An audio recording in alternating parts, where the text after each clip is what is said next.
Today we will be talking about the Cuban healthcare system.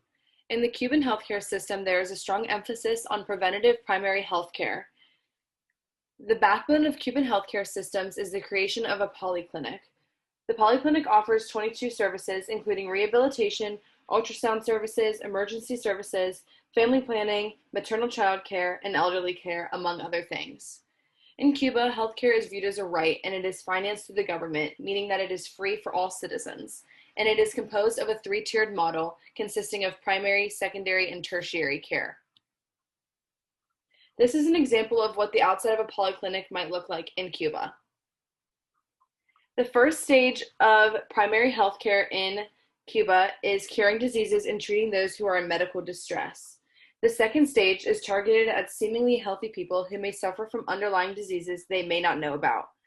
And the third stage is identifying and solving health issues within the community.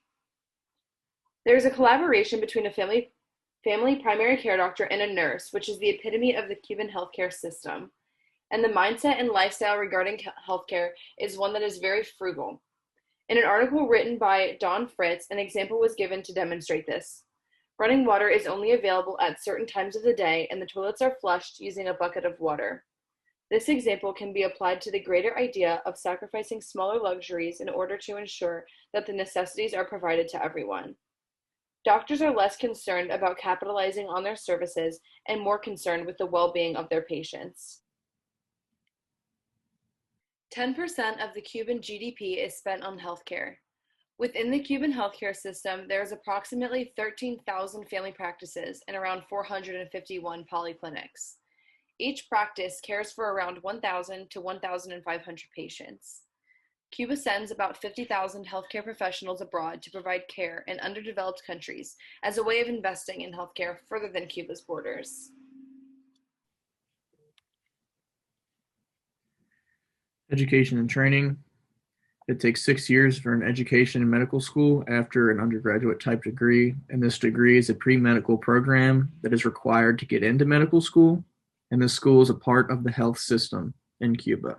Students start clinicals in a primary care facility before moving to the hospitals, and of course, passing examinations are required in order to continue medical school. Escuela Latinoamericana de Medicina is the Latin American School of Medicine, and it is the largest medical university in the world. People come across the globe just to go to this school of medicine, and the program offers full scholarships to those who cannot afford medical school. And a preference is given for those that show commitment for working in the poor communities. Cultural influences. So Cuba is a communist country with an African and Hispanic background. In 1959, Fidel Castro took over Cuba and made it a communist country with a focus on healthcare for all people. And that is why there's focus on healthcare as a right. And they strive to be the best healthcare system in the world with a strong emphasis on healthy aging. All elders are highly respected. And there's also an emphasis on primary care and prevention as they look to improve their lifestyles before chronic disease becomes an issue. Here's some Cuban cultures. You can see music and art and dancing. Cuba's culture is very rich in the arts. Music, artwork, and dancing are very important to them. Their art stems from African and Hispanic cultures that their country is based off of. And now to discuss the health disparities of Cuba. Cuba is a poor country, which leads to lack of access to technology that more developed countries have access to.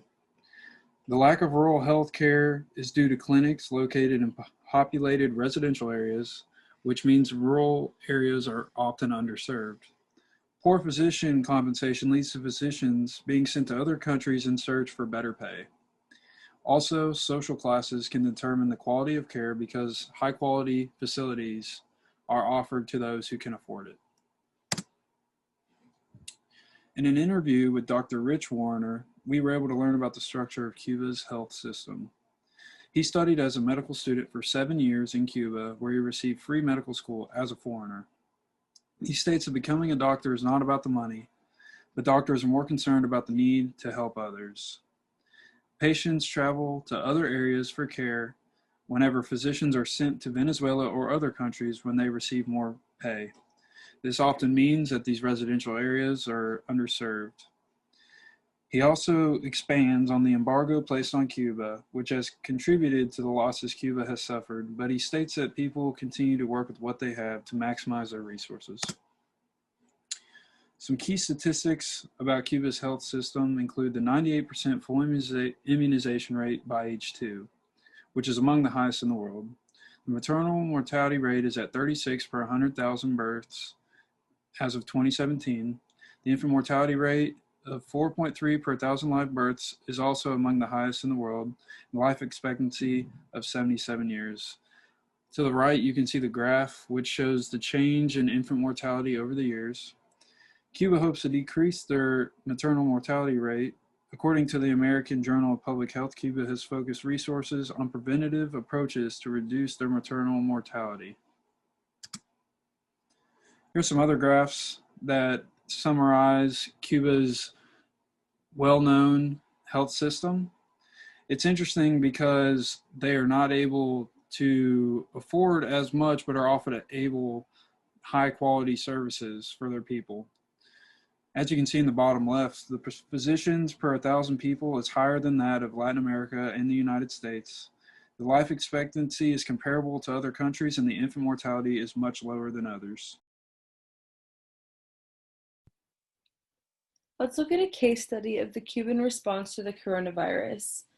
After only 3 confirmed cases, a prevention and control plan was immediately put into place. Medical students were sent out into the community for a door-to-door check-in to identify those who were most susceptible to the virus and track symptoms.